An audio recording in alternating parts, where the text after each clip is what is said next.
So hello and welcome everyone to the final event in our Dream.Snap.Freedom exhibition program. I'm Ruby and I'm the curatorial and archive coordinator here at Four Corners. And over the last few months, I've had a great time working with 5 curators from the Culture, Criticism and Curating MA at Central St. Martin's. They've been drawing inspiration from our archives of socially engaged photography at Four Corners to curate a month-long online exhibition program that's been exploring photography as a tool for pleasure activism and protest. They've been forming some really fascinating connections between the work in our archives and recent projects by a new generation of photographers, whose work they've been showcasing through this series of talks and events. And I'm very sad that this is the final one in what's been a really good program. And I'll pass over to Sufi now to tell you more about it. Thank you, Ruby. So as Ruby said, this is our last event in this online series from our Dream.Snap.Freedom exhibition with Four Corners. My name is Sufi. I'm part of the curating group from Central St. Martin's. I'm joined tonight by my colleagues Margie and Philippa in London, and also we have Jaji and Linda joining us from Beijing this evening. If you haven't already, please take a look at our interactive online exhibition with the link up on screen now, dreamsnapfreedom.com. We are honoured to have Sissel Karneskog with us tonight, who will be talking us through their work, and then we will hold a Q&A session afterwards. May I please ask you that you mute your microphones, and if you have any questions before the Q&A, please type it in the chat box. This event will be recorded and available on our website from tomorrow. Thank you, and over to you, Sissel. And I'll stop sharing my screen. There we go. Thank you. I will start to share my screen.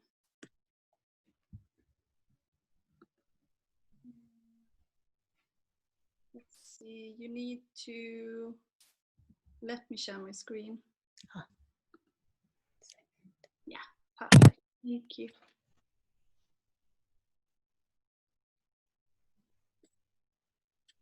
Oh, sorry.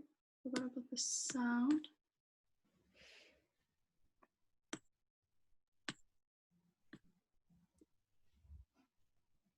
Great.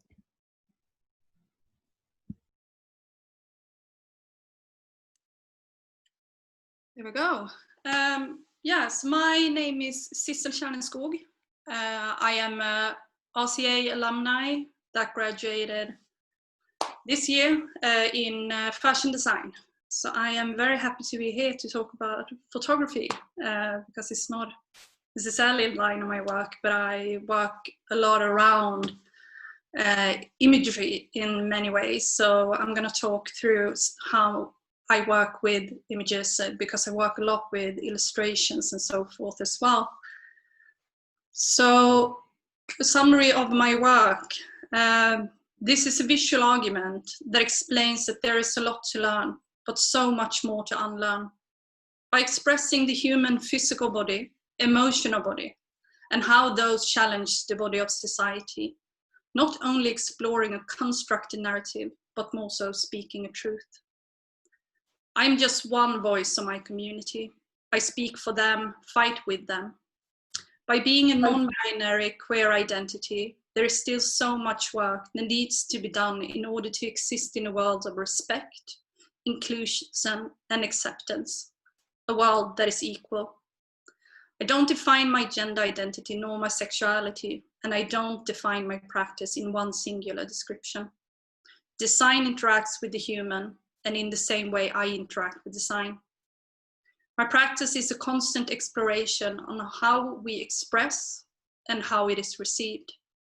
It operates as a constant experiment of human interaction to understand and explain how we exist in a world that is still rooted in the binary, and how this is a great flaw. The concept of perversion being the opposite of the normal. So with that said, I'm gonna jump back in time a bit. So I grew up in Sweden, where I'm based now. I grew up in a small town in the north of Sweden. I was a queer person before I even knew that existed or what it was. I was just the weird kid that dressed weird and had funny haircuts and was just the odd one out. So in a way, I started to create my own world, and I think many, especially queer people, can relate to this, being attracted to the fictional and these odd realities or dreams of different worlds and different places. So I started to illustrate, or in that sense sketch and draw things and draw all these weird creatures. I don't have any of my kids' paintings, I wish I did, but and this is something that I still do. Before I do anything else with my work, I start to sketch and illustrate, because it's just a therapy session for me to just sit down in my world and just explore. And I think, as well as photography, this is a kind of a imagery as well.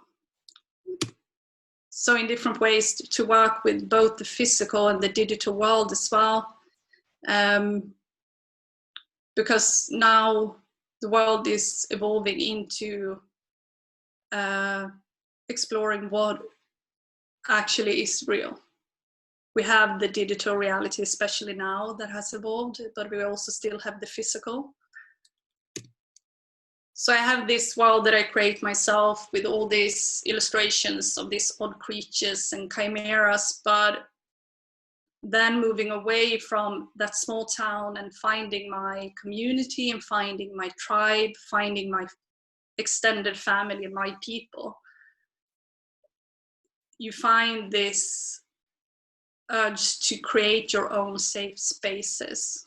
And a home is always mostly a safe space, but so I started to play more around with photography. So these images are from a photo series that I took 2017.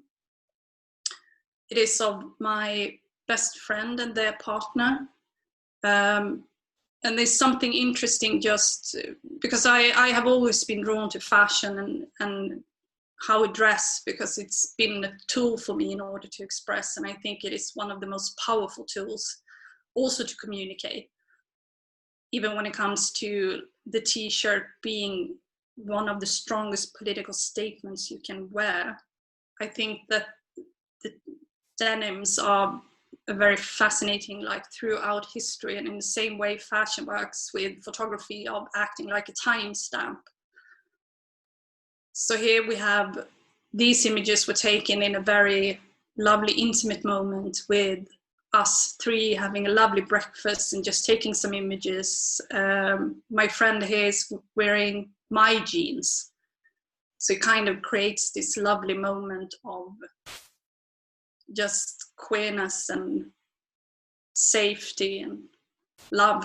And this is the amazing thing with photography, especially it's when you can look back and remember on these lovely moments. But then to combine this together with how I illustrate, I started to play around with this world of, because also with the t-shirt and jeans, it's very what you would consider normal. And then we have the perversion being the opposite of normal. It's interesting to play in that sphere and create something that is nearly normal. You can recognize it, but then it might be some aspects that you don't really understand, but you don't really have to. And I think this is the thing also about being a queer person, that especially a non-binary person, when it comes to language and pronouns, and because many of us don't look, I think that a non-binary person doesn't have to look a certain way in order to be a non-binary person. It's something that you feel inside in your emotional body, and it doesn't have to reflect on your physical body. So this also translates in how I sketch. These are some of my fashion sketches. I don't know if you have seen fashion sketches before, but they tend to be more clear, logical in how garments work and how they look in details and things. But I prefer to sketch in a way to show an energy, and I think with these mundane garments like jeans and t-shirts and things, it's more interesting who's wearing it, where is it, who's in that room and that context together with those people, what does that person feel. So to be able to communicate that through a sketch, and also to be able to tell the story before it's told in a way. So just some examples. And then just to get a small background in how I work. But so then I started my second year at the RCA. Before that, I did my BA here in Sweden. And then before that, I used to work as a visual merchandiser. So I was building window displays and such. So I always been really interested in the way that you can contextualize things with objects, mundane things or non-mundane things. So for my second year at RCA, the first project we got was we got the task to create a self-portrait of self, and it could be in any way you wanted it to be. So I wanted to do some kind of performance. My work tends to be theatrical and kind of playful, but I wanted to play with my physical body because that was something that was very new to me, because before it was more to work with the garments and the materials and other people, but now I wanted to invite myself and my physical body and actually experience that moment. So I called that project For Everything is Performed. I have always received the question whether I do costume design or fashion, and I think it's kind of fascinating question to receive, because I believe that society has already placed you in a costume. You have certain things you wear for certain moments, and if you're female, you're supposed to dress a way. If you're male, you're supposed to dress a certain way. Even in the queer community, it acts the same way, and also when you go to work and so forth. So to play on that ideas, I thought, all right, but what would be my most extreme costume? And for me, when my friends and peers and so on would see me, it wouldn't be extreme for me to go full on drag, artistic loveliness. So what I decided to do was to dress myself in the costume from my past. This was me way back living in my small town, just constantly searching for a place where I could feel, where I could belong. Because back then also it wasn't as discussed when it comes to gender identities and so on. Either you were lesbian or you were gay or you were trans in some cases. But now this whole lovely smörgåsbord, to use a lovely Swedish word. So this for me was this became the project that actually became the foundation for this whole thing. Funnily enough, it was a performance of 3 minutes, but it was just for me in the morning to also with the ritual of getting dressed and all these things, but it wasn't me.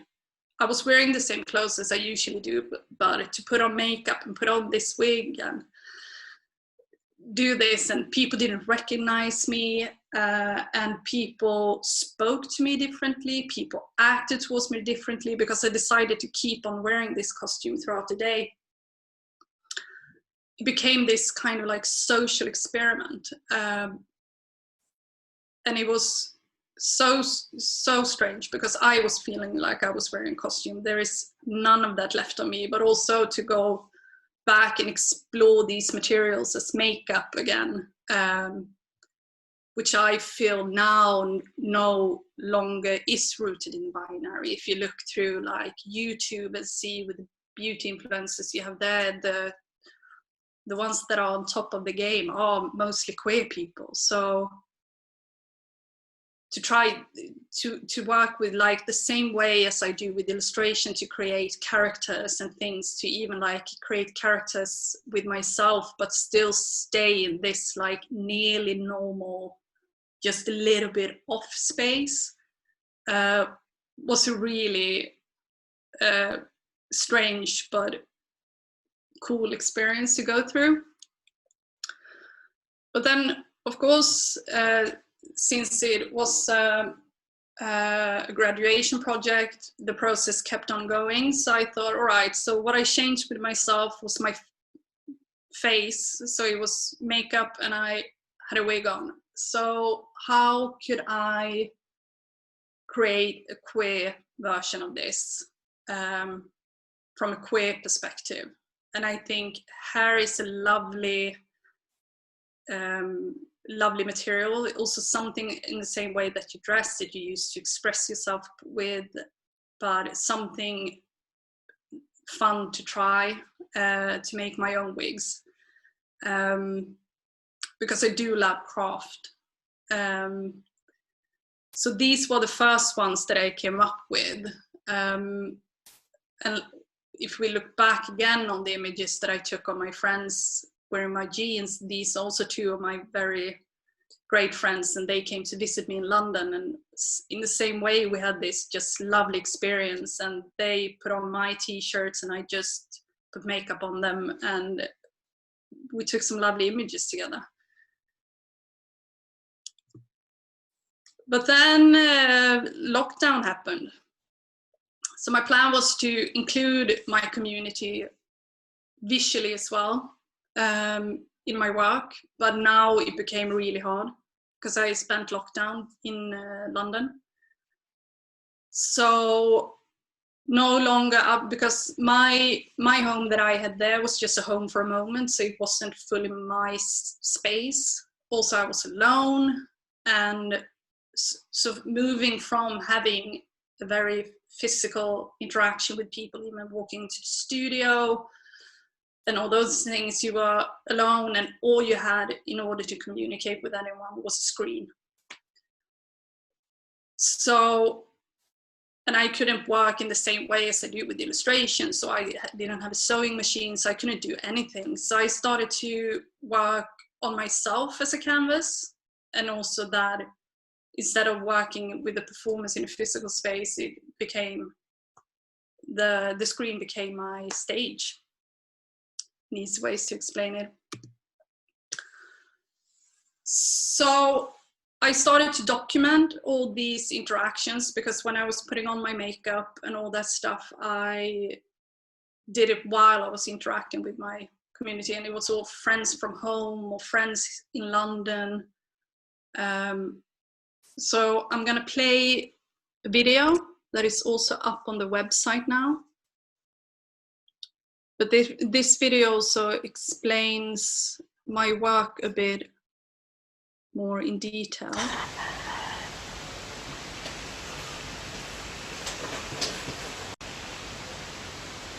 So my work always has its core in three things, or three aspects. So it's the human emotional body, the physical body, and how those two interact in the body of society. So I always work with myself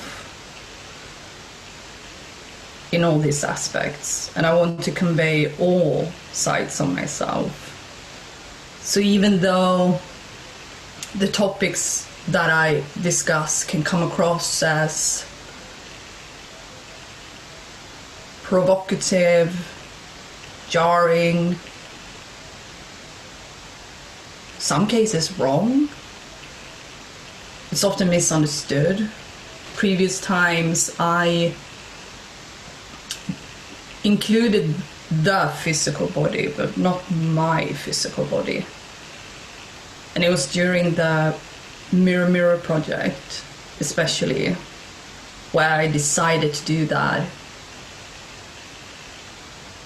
fully for the first time.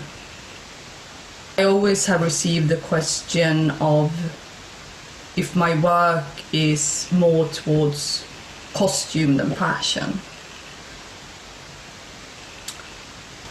But this is the problem with not only the fashion system, but our social system as a whole, is this need to place people in boxes, and you need to be able to define exactly what a person is. And when it comes to people like me, we are the ones who refuse to define ourselves, because it's not who we are. So for the Mirror project, I reflected upon this idea of costume and what a costume actually is. In that moment, I thought about what would be my most extreme costume. And it ended up being me dressing up in the costume from my past. Then I came down to the conclusion of, but who am I to dress queer people? Because this is also something that I am discussing within my work, the problem of society capitalizing on queer bodies. So queer people, or even the concept of queer, is something that inspires the mainstream, but we still provoke in the streets. The human emotional body is moving in a higher pace than the body of society. We need to unlearn that because a person looks a certain way doesn't mean that they are. With also the problem for me to find a reason to make in a world that doesn't need it.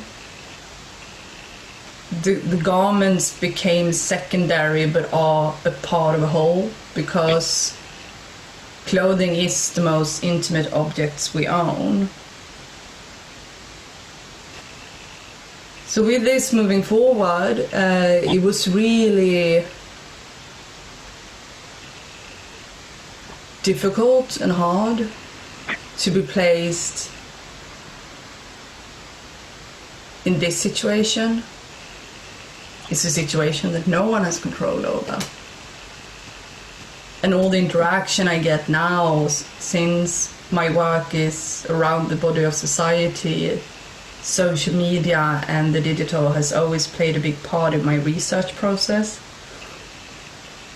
But now it's becoming the only tool of communication I have with the outside world. So even to be able to see someone is through a screen.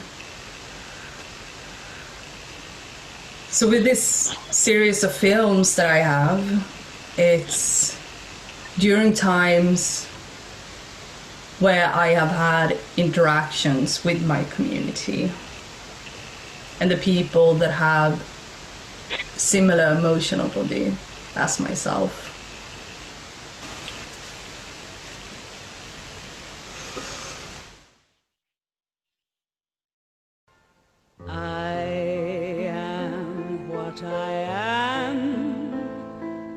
I am my own special creation. So come take a look, give me the hook or the ovation.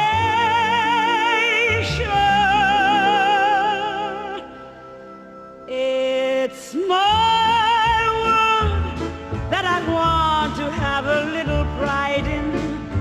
My world, and it's not a place I have to hide in.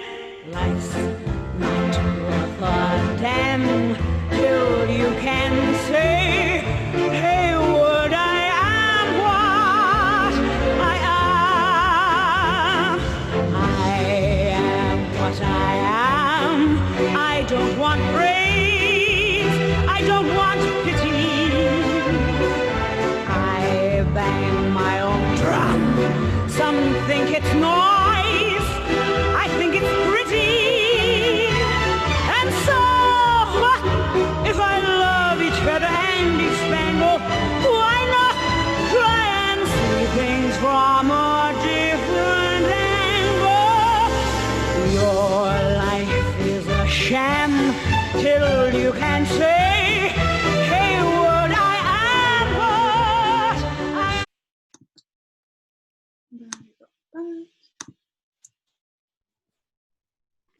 Love that video. Thank you.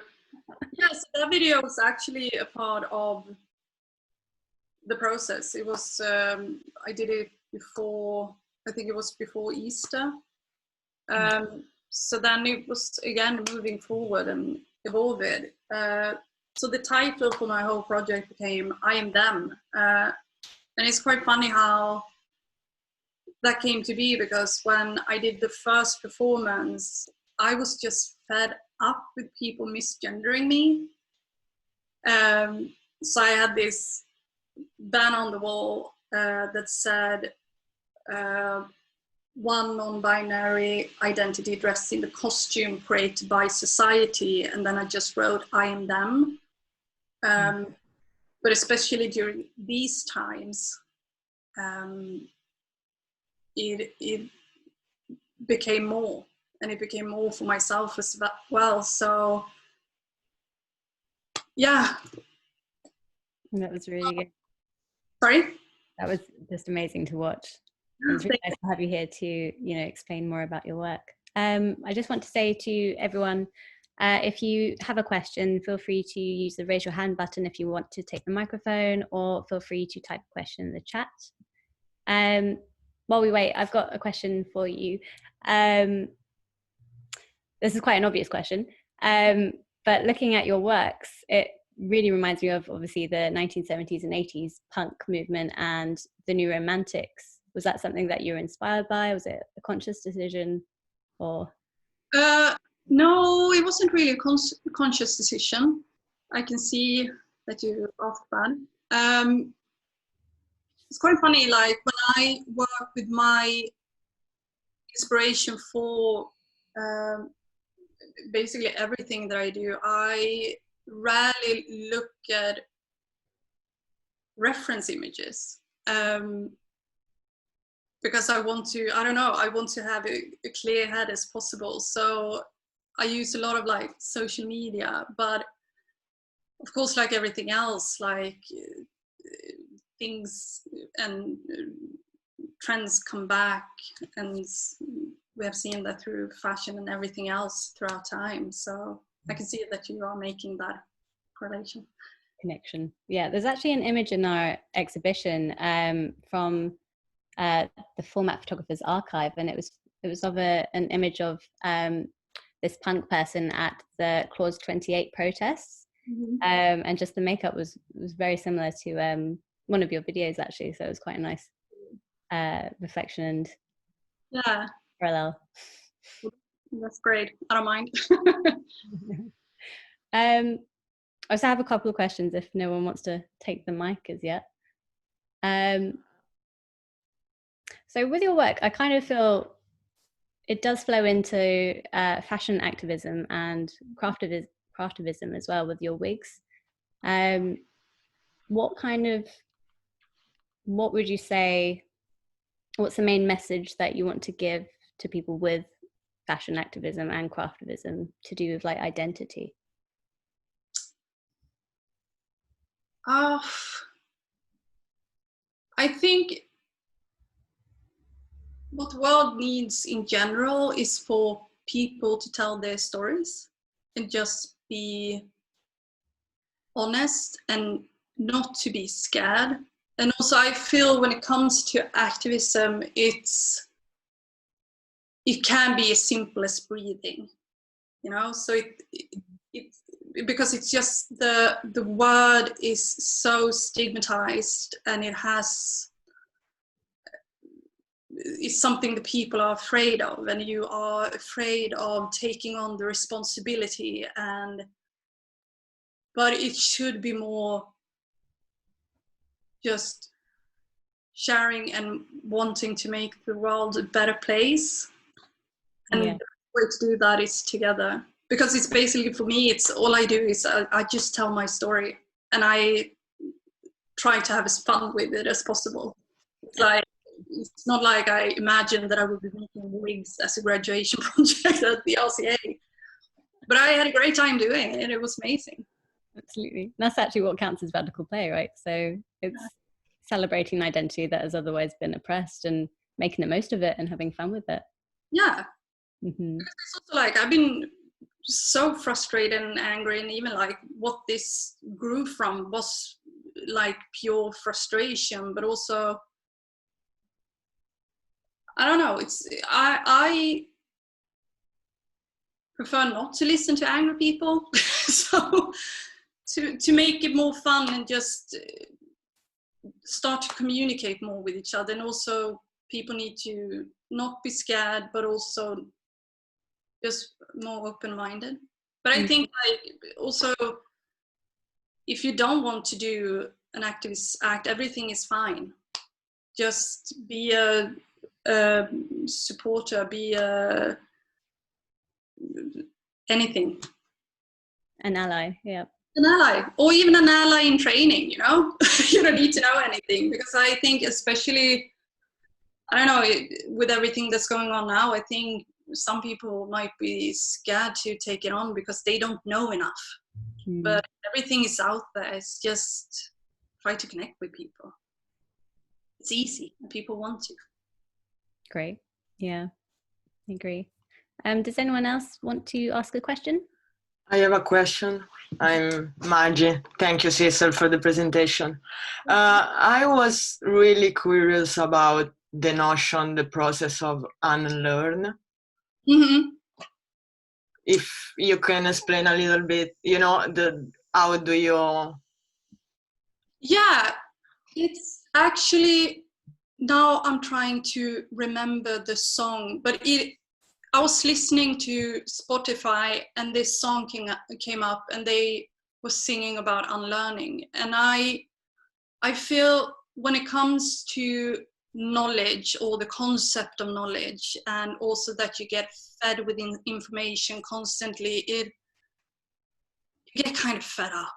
You know, I don't want to know more, but when I speak of unlearning, I speak especially around pronouns and talking about gender. It's about maybe removing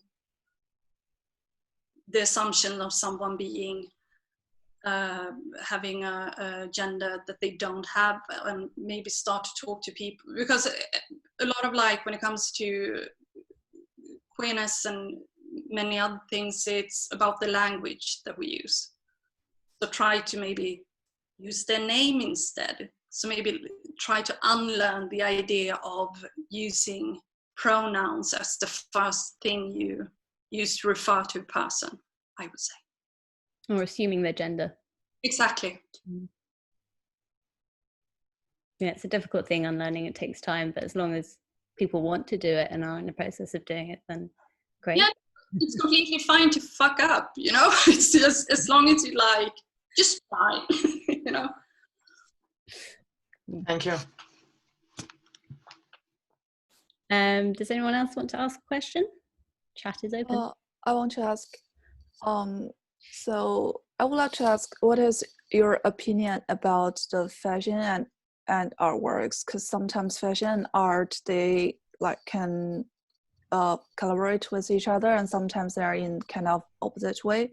So I would like to ask, what is your opinion about fashion and art? Fashion and art? Yeah.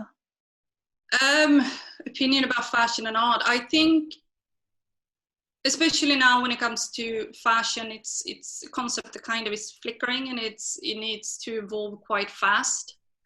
And when you look through history, fashion had a very high cultural capital, and now has become this capitalist catalyst that just is one of the parts that are destroying the world, with the textile industry and everything. So I think, because I also refer that to my videos, like, the world doesn't need more stuff. That's one of the problems with fashion. And then there are a lot of other problems with fashion as well.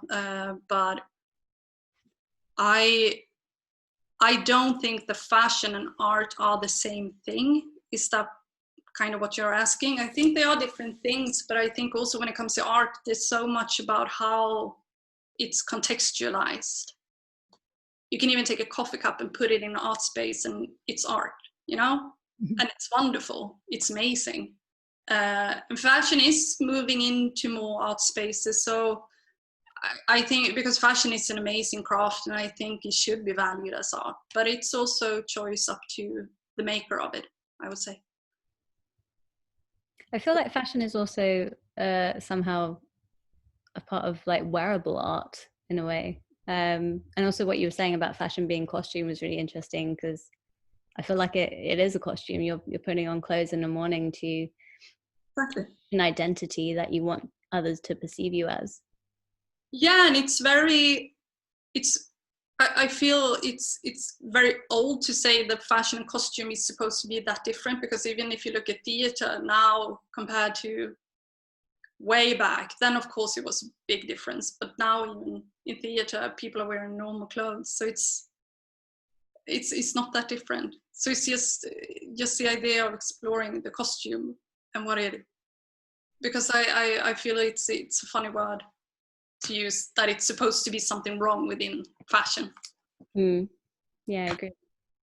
We've got a question from, I think is Alison.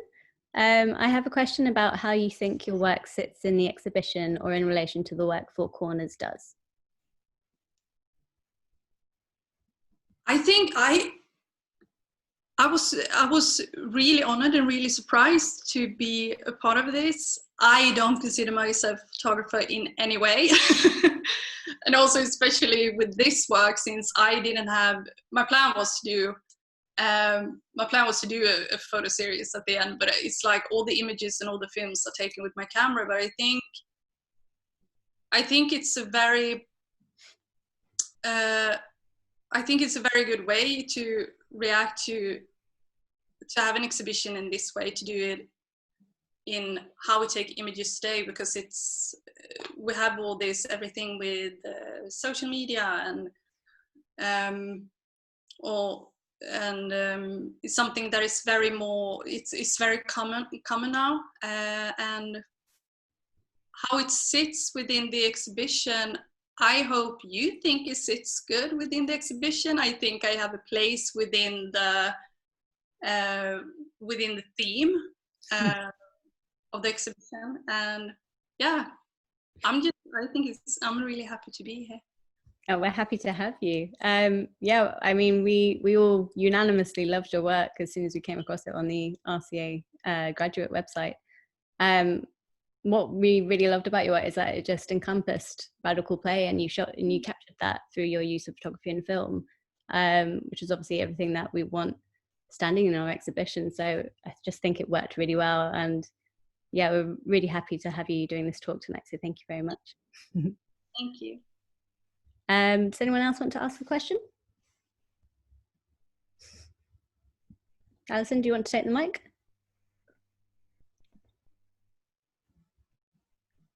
Hi, Sissel. Oh. Hi. Okay, that's a question. Hi, thank you for your presentation. Thank you. Yeah, I'm curious about, is there any metaphors in your makeup, or what does your makeup imply? What the makeup implies? Yeah, what's your makeup imply? Yeah. Well, I think when it started off with the first project, Mirror Mirror One, when I dressed myself in being like full-on female, woman, then I kind of did my makeup in the way that I did before, but then because it was basically me picking up something that I have taken a big step away from. When I started to express my queerness more, I was more like butch, shave my head, no makeup, no nothing. So for me, with my makeup, I watched a lot of like YouTube tutorials, but also I just wanted to have fun, and went back and looked at my illustrations and all that stuff and see if I could find something that could work. I've always been a big fan of like sci-fi movies and also fantasy and everything. So I think it's kind of like a mix of bits and pieces of everything. It was one image that together with the red wig, I had like this, it's called a fox eye makeup. That was like full on following a tutorial online. And the other one was just clay. It was just fun to use my face as a canvas and see how it could change instead of working on a piece of paper. Thank you. So you're using your face and body as a canvas and just playing around with it. That's really cool. Really it was fun. Because it was also like I was sitting at the same table every day, day in, day out. I had my bed 1 meter at one side and I had the kitchen on the other side. So it was kind of just to be able to move a bit, you know, to do something interactive. And because I think everyone can relate to this, being on lockdown drove me absolutely crazy. Yeah. If no one else wants. Hi, Sissel. Okay. Hi. I wanted to ask you, who are you inspired by? What contemporary artists maybe are you inspired by? Oh, there are many. I'm a bit lost on names at the moment. Who am I inspired by? I think it's a lot of, God, I'm sorry, I'm really bad with names. Yeah, no worries. Trying to go through the catalog, but they are, I feel like it's a lot of like moments that can feel inspiring. It doesn't need to be a full-on practice of someone, or it was even what's his name now, Elliot, the actor that came out as trans, Elliot Page, came out yesterday, and those moments are the moments that made me inspired. Yeah, I would say. But then also like photography, of course, like all my images, I have a few like self-portraits as well. Of course, like someone like Cindy Sherman is amazing. So there are like a lot of like the big ones that I do really love. Right. I wanted to ask actually, for your works with like fashion and identity and fashion activism, this might be slightly off topic, but how did you feel, or what were your thoughts when the fashion industry began commodifying like LGBTQ plus rainbows and feminism, having like feminist slogans?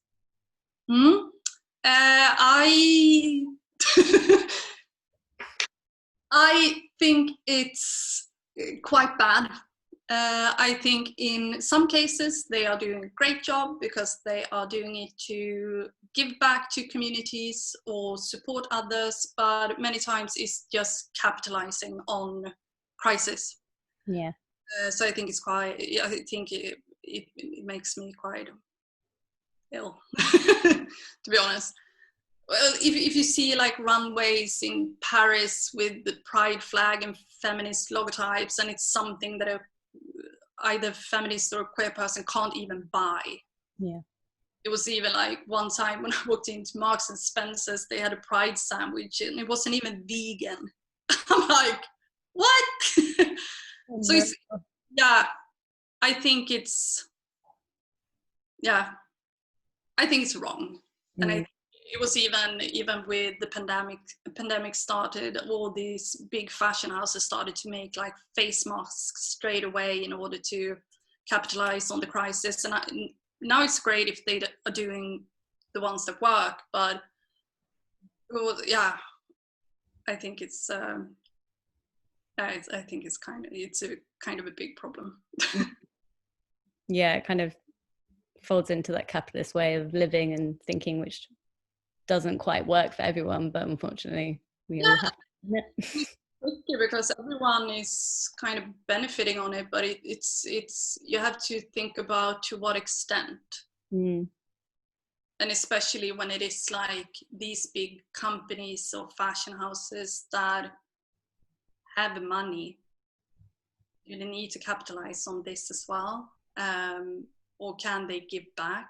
Some do, but I think there is more to do because it's also mostly the smaller ones that actually give back, that don't really have the resources to do so, but they just do it because it's right.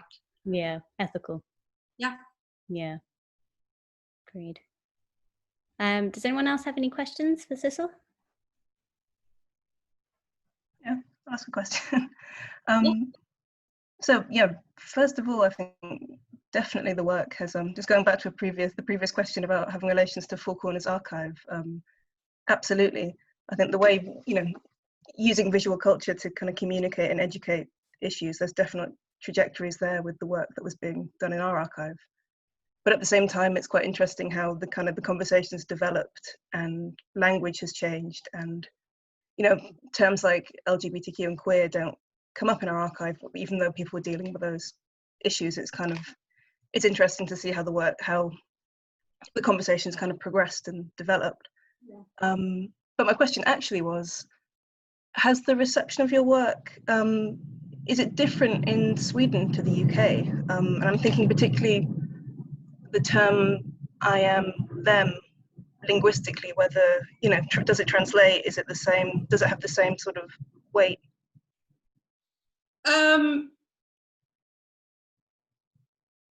Yes. Mm-hmm. Well, since I was graduating in London, I haven't received that much response from here. But when it comes to the discussion of gender here, it's very accepted. It's many cases not, but Sweden is the land of just enough.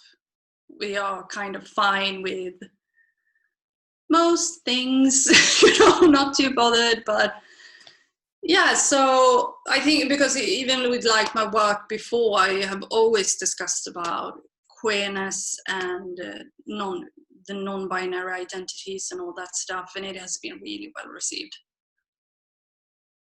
So I think here in Sweden we are having the same discussions as in England or the US and the rest of the world as well, because we need to.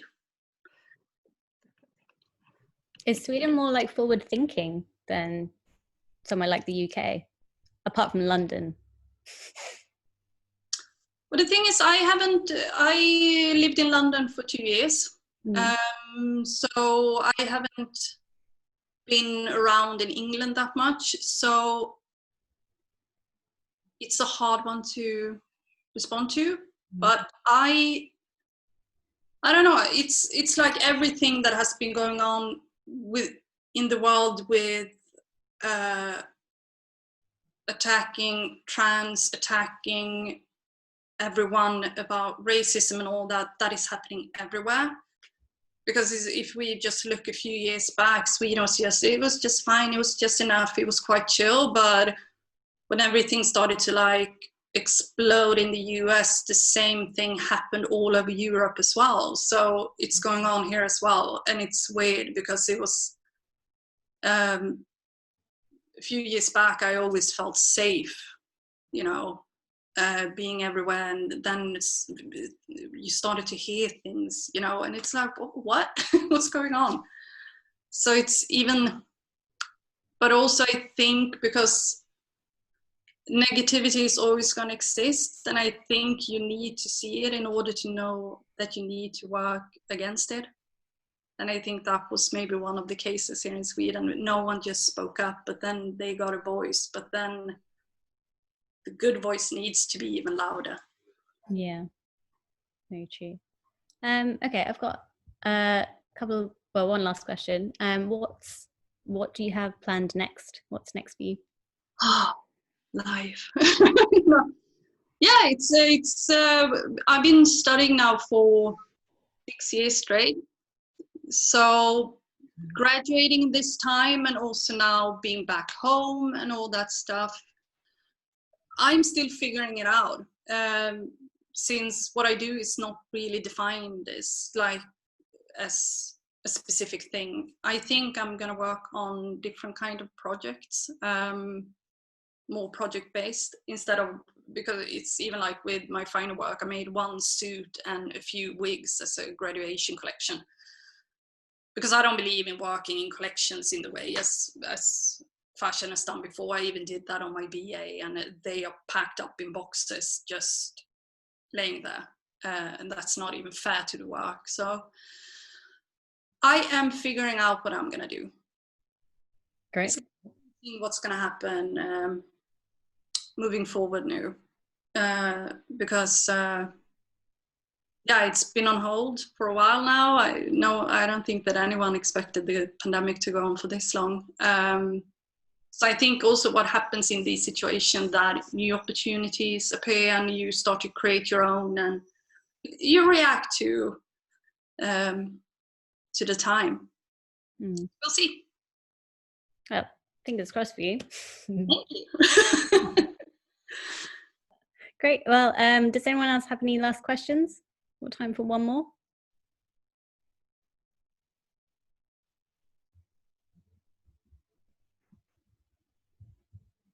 Nope. Okay. Well, great. Well, thank you so much, Sissel. That was really, really enjoyable and really inspiring. So thank you so much again. And we hope to hear from you soon. And everyone, Sissel's Instagram is in the chat if you want to follow her and see the rest of her works and what she's going to do next. And also our exhibition, Dream.Snap.Freedom.com. Have a look at that. We've got another week left of our online exhibition, so have a look. And thank you all for coming. Great. I'll see you all. Bye. Thank you. Bye.